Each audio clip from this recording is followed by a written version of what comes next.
But it was not just the white feather. Milo had come to find Thomas the day after next, when discussion of Ernest was getting too much for her. Her father did not seem to know she existed as he made preparations for his son's remains to be buried in France. And when she went to the kitchens, sitting quietly as she watched Mrs. Batemore cook, Thomas saw her, and his face changed, from his blank, professional look to something altogether different. Milo could not fathom what, but he sidled over to her and spoke near her ear that she should wait there, and ask Daisy something. Daisy, who smiled at her kindly, brought Milo some stew and invited her to go into the pantry. "You can have as many apples as you like," Daisy reminded her, for she was allowed Downton's apples, and she chose 2 red-orange ones which had been wrapped up in paper to store them. And Milo opened the newspaper and looked at the news of troops being brought back from the front and big machines called tanks having reduced once farmland to mud-founded waste. A section of the newspaper recalled happier times,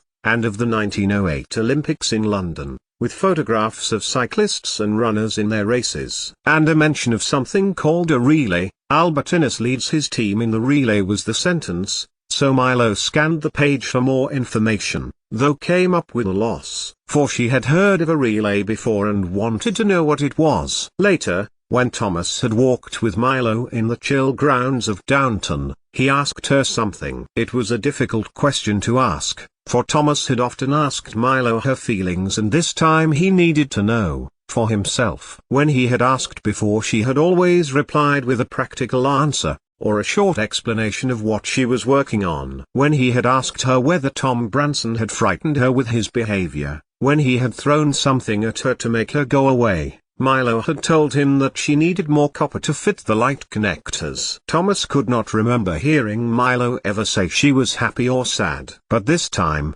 Milo told Thomas she felt like she was waiting. "Like you said," she told him, as her friend took her arm to help her avoid a frozen mud patch which Milo would surely have slipped on, so deep she was in thought. "As if I am waiting to come home." "And do you think the telegram could be mistaken?" Milo stopped walking and reached for Thomas's hands. "There is a possibility. Downton nearly found Patrick Crawley, did they not? That man might or might not have been Lord Grantham's heir." Thomas said nothing. There was clearly more she wanted to add, and it was comforting him to have Ernest's sister beside him. "I saw it myself, although father would not have liked me to see it," Milo conceded. The unspoken question, then, was, "You aren't going to tell him?" To which Thomas silently conveyed, "No, of course not." It said, "Inform family Ashby son Ernest, Captain, dead." It could not be clearer. They continued to walk and got to the Downton's gated driveway. Beyond was the lane that led to Downton village. "Perhaps you shouldn't come here any more," Thomas suggested. It was both a comfort and painful to see her. "Why are you turning me away?" "What did I do?"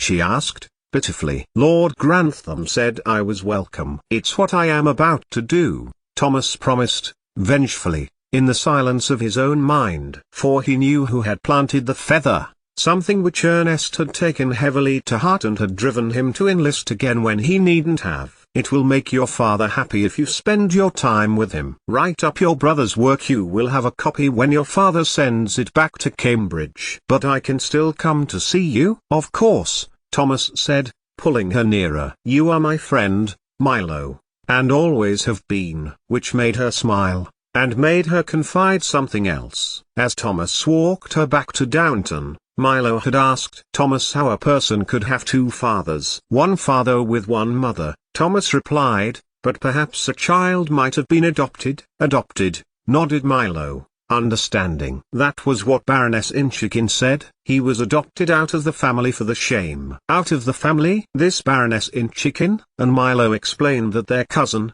Guglielmo Marconi, was married to Beatrice O'Brien, of Droneland Castle, the Baroness's daughter. "And this child had been adopted under a shame." Milo nodded. And Thomas waited, for he knew patience, and little by little worked with Milo. "But I still don't see how he can have 2 fathers." "Why don't you tell me?" Thomas encouraged. "Tom Branson," Milo told him as the chill of the open fields whipped past them. Thomas drew her closer, and to ostensibly warm her. The chauffeur. When the Baroness came to speak to my mother, at Daphne. Tom. He was raised by his mother and her husband in County Mayo, name of Branson. She saw it in her heart to give him his first job, as their chauffeur. His other father is her husband, she told my grandmother, Baron Inchiquin, Lord O'Brien, Prince of Thomond. 888,888,888. But there was no time to exact revenge for the white feather, nor with this new information of Branson's parentage. Thomas felt his urge to connive and blackmail fall away as his grief for Ernest's death began to overwhelm him. And he did not see the obvious opportunity when it presented itself. It was Milo again, who came to him, in April of the next year, coming as she did, regularly. For what reason, Thomas could not fathom. Only the anchor of familiarity. She had seen Lady Sybil bring a bag down from the house and go out into the courtyard. Tom Branson had the car ready for her, its motor running. He is stealing her away again. Her incautious words were full of her old guises she had given Tom and Lady Sybil. The false chauffeur. The shining princess. What?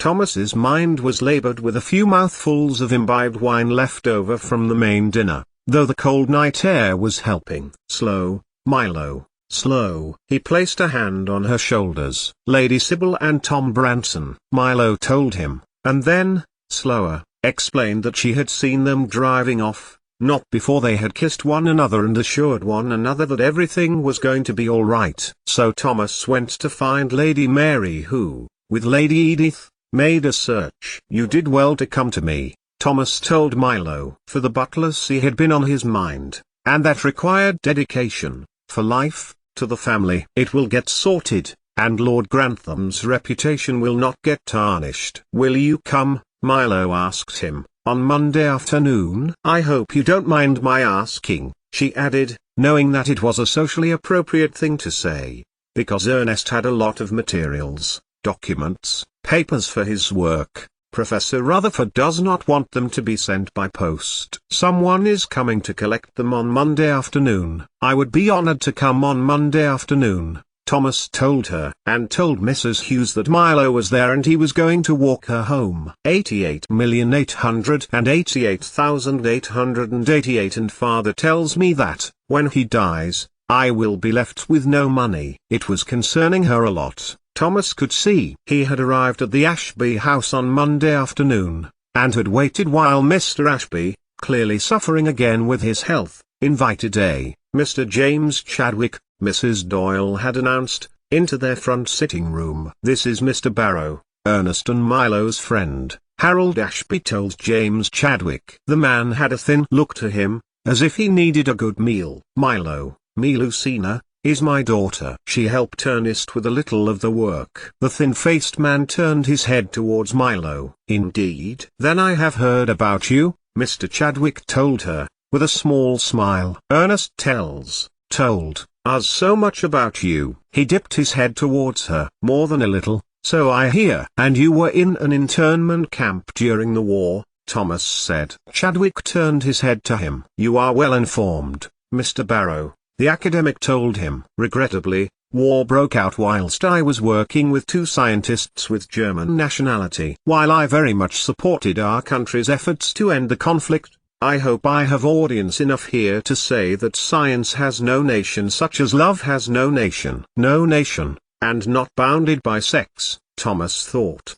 Surely it matters not who one falls in love with. For he had fallen in love with, and had been in love with, Ernest Ashby. It was bitter that, unlike a wife, he could not declare their love openly, and could not be given a formal period for grieving. Indeed, Harold Ashby said, shortly. Ernest felt the same, and he broke off into his consumptive coughing fit, and excused himself, leaving Thomas and Milo to help Mr. Chadwick take away Ernest's work. She had copies though, Milo thought, that she had meticulously transcribed. Ernest was not gone forever. May I take the liberty to leave you my card, James Chadwick said, offering an oblong to Milo. I would very much like to hear your views, Miss Ashby. Your brother tells me you are interested in electricity, and radio and telephones. Amongst other things, Milo thought, her mind filling, like a basin with a tap left on full as thoughts, threads,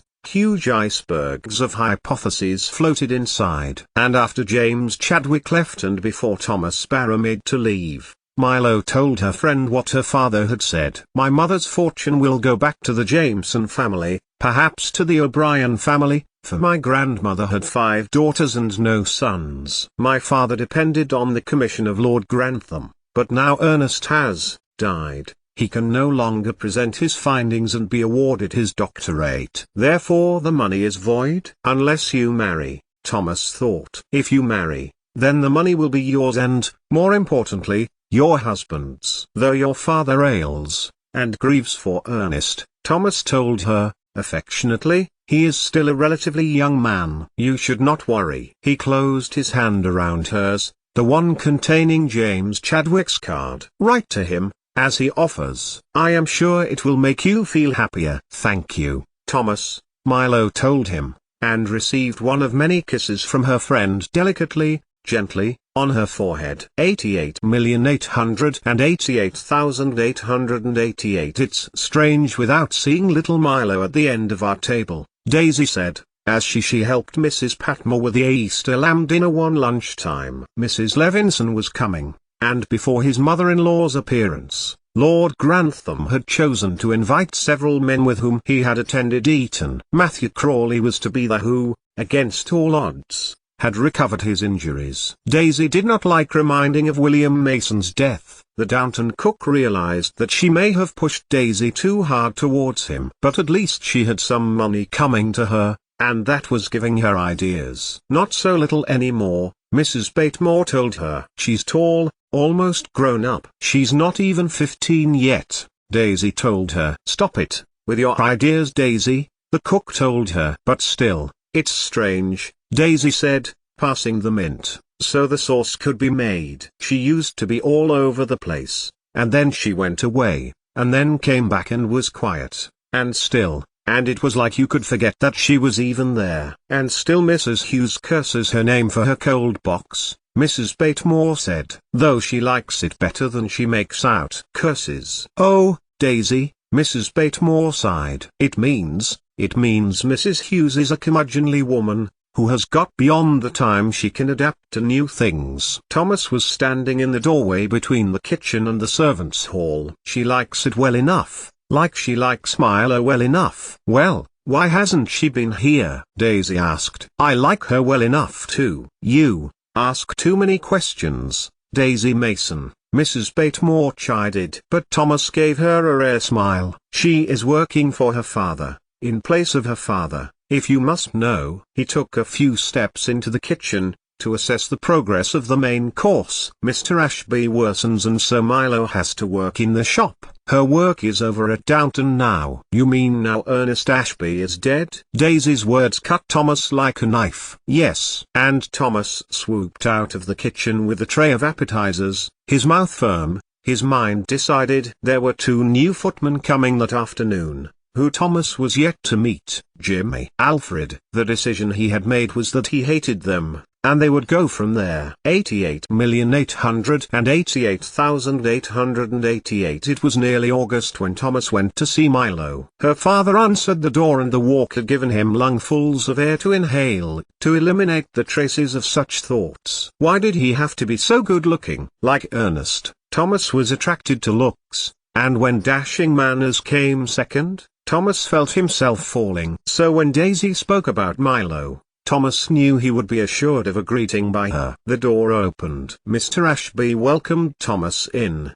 bending low as he fought for breath enough for words. She'll be out presently, Harold Ashby said, pulling round his shoulders a woolen robe over his clothes, despite it being a warm day. As he waited, Thomas looked at the parlour walls, bereft of photographs or meaningful objects. It was clear no matriarch lived there. One concession to familial acknowledgement was Ernest's degree certificate, conferred in the same year as Thomas has risen to footman from hall boy at Downton Abbey. The door handle clicked and Thomas turned, to watch a vision stand before him. He half rose, and held out a hand. It was not Ernest. Of course Milo was shorter than her brother. But, other than her familiar rigid expression, bereft of humor or seriousness, or crossness or joviality. She could have passed for Ernest Ashby, for just one moment. His lover was before him. "Milo!" he exclaimed, then, reaching towards her shoulder. "You look so." "Come through," Milo told him, to the room which led to the back of the shop. "I need to tell you something." But before she could say anything, Thomas looked around the back room. A fire, not lit on such a hot day, dominated one wall, its black lead grate sparkling. And in the hearth, golden waves, which one had been Milo's long hair. "Your hair!" Thomas exclaimed, horror filling his mind. What had compelled her to do something like this? "It's only hair," she dismissed. "It will grow." The door opened, and Mrs. Doyle informed her that her father had gone to bed and she was leaving for home. "Thank you," Milo replied, with well-practiced social accuracy. "But why?" Milo gestured to a table near the fire. Books, ledgers of a sort, leather-bound, sat there. Thomas knew them to be transcriptions she had made of Ernest's work. "I have found a way. I think I know the way to get Father Ernest's money for his work." And she outlined her plan. It involved Milo, dressed as her brother, which Thomas admitted, was almost Ernest from his grave. It involved her presenting the research Ernest had done at Downton Abbey with the electrical systems. Not at a university. The presentation can be anywhere. It can be Downton's church hall if it can be arranged, as long as it is presented and someone is there to record it. She thrust a letter to Thomas. "Will you read it? Check what I think he says is what I think he says." Her eyes twinkled. Thomas looked at it. After reading over it twice, Thomas looked back to his friend. "I believe he says, when you are happy, you should send a date to him when you have organized a venue and he will be there." "Good," Milo exclaimed. "It's what I thought, too." She looked as animated as ever Thomas had seen her. She had it all worked out. Who was he to stop her? And Thomas did not go back to Downton that night. Instead, he stayed at the Ashbys' house, with Milo, as she told him,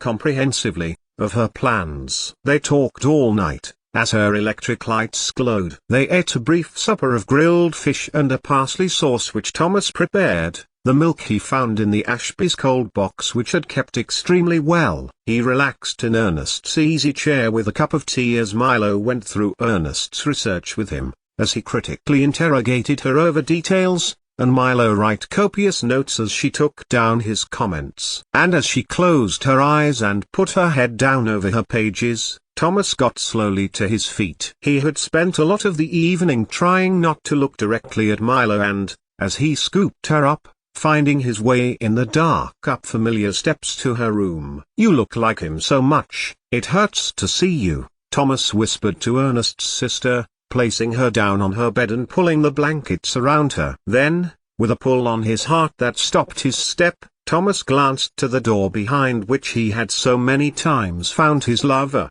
before forcing his unwilling feet down the dark staircase and out into the autumn dawn light.